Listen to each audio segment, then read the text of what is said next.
بسم الله الرحمن الرحيم.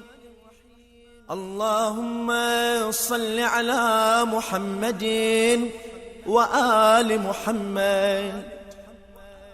يا علي يا عظيم يا غفور يا رحيم، أنت الرب العظيم الذي ليس كمثله شيء، وهو السميع البصير.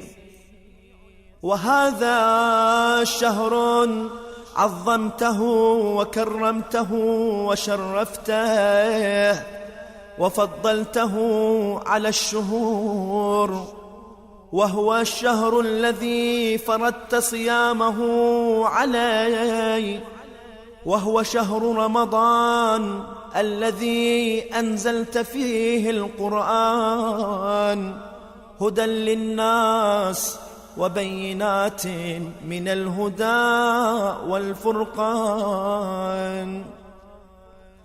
وجعلت فيه ليلة القدر وجعلتها خيرا من 1000 شهر. فيا ذا المن ولا يمن عليك، من علي بفكاك رقبتي من النار، في من تمن عليه، وأدخلني الجنة برحمتك يا أرحم الراحمين.